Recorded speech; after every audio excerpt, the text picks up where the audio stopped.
Greetings! Stay in the know with Dr. Now. In a previous show, I mentioned that we had the technology right now to feed all of the people on the planet with an abundance. Today I'd like to expand on the concept of the automated farm and explore the possibilities of human ingenuity. First, let's look at the current situation and see just what is going on around the world in terms of needing more food.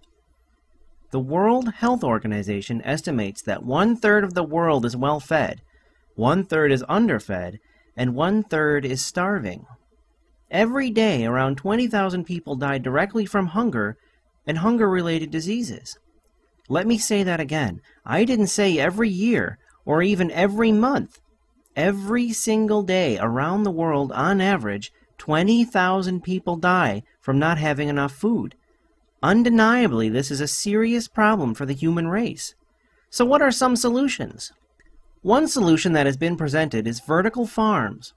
A vertical farm is simply a skyscraper that has plants inside instead of apartments or offices. It works just like a giant greenhouse.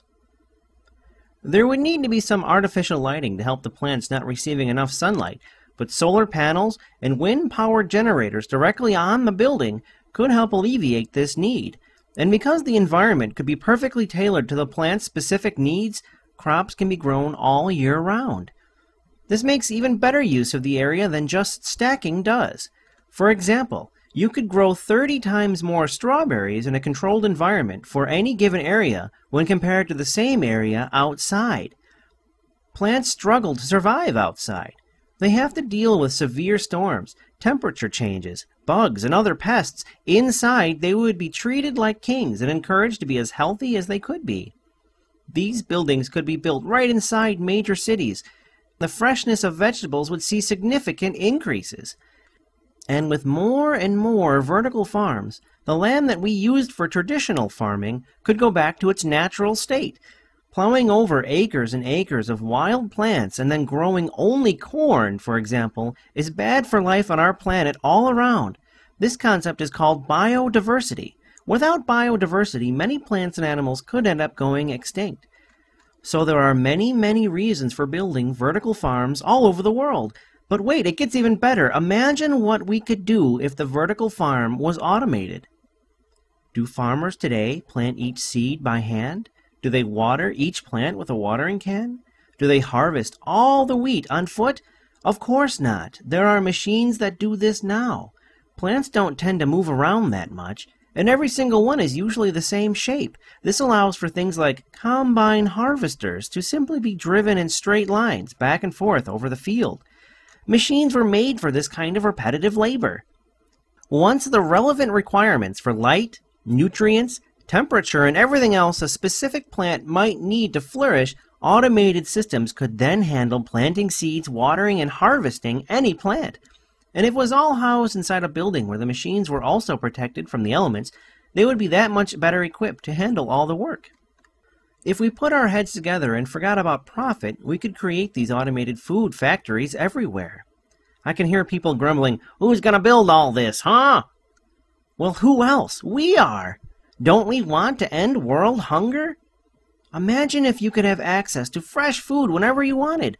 Imagine the amount of stress and crime that would be reduced. I hear that in America, about 10% of the population is looking for work. And I hear it's even worse in other countries. The U.S. government alone has spent about $900 billion from taxes over the last 8 years on war. Imagine what kind of world we would be in right now if the people who make the decisions decided to use that money to build automated farms instead. What would your reaction be to the President of the United States saying, "Why don't we show the world what Americans are capable of and end world hunger once and for all, starting right now?" The critics of vertical farms mention energy consumption as being the biggest obstacle. This is ridiculous. Energy is everywhere. An easy way to make energy is to force water to turn a generator. This was first harnessed with water mills. The water current spun the wheel on the outside, and on the inside of the building, gears would power a contraption that would grind grain into flour, with very little human labor. Then someone figured out that hot steam turned the wheel much faster, and steam locomotives were invented. Today, a coal or a gas power plant simply uses coal or gas to heat their water into steam. The steam then turns large turbines that generate electricity. Nuclear power is the same. They heat water with a process called nuclear fission.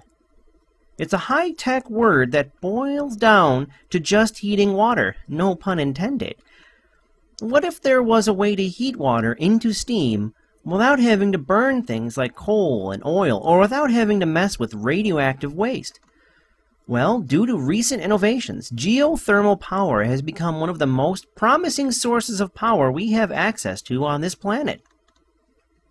Below the Earth's crust is a very hot core of molten rock and metal. Geothermal power is energy harvested from steam just as the same as the others. The difference is the steam is created by sending water down into the earth very far, where it is heated and turned into steam. No other fuel is needed. Research has shown that there is enough energy from this source alone to power the entire world for thousands of years. With this, and all the other sources of energy we have on this planet, finding the power to end world hunger is just a matter of priority. That's all for today. If you want to talk about ways we might be able to change our world for the better, check out the Zeitgeist Movement at thezeitgeistmovement.com. Thanks for watching!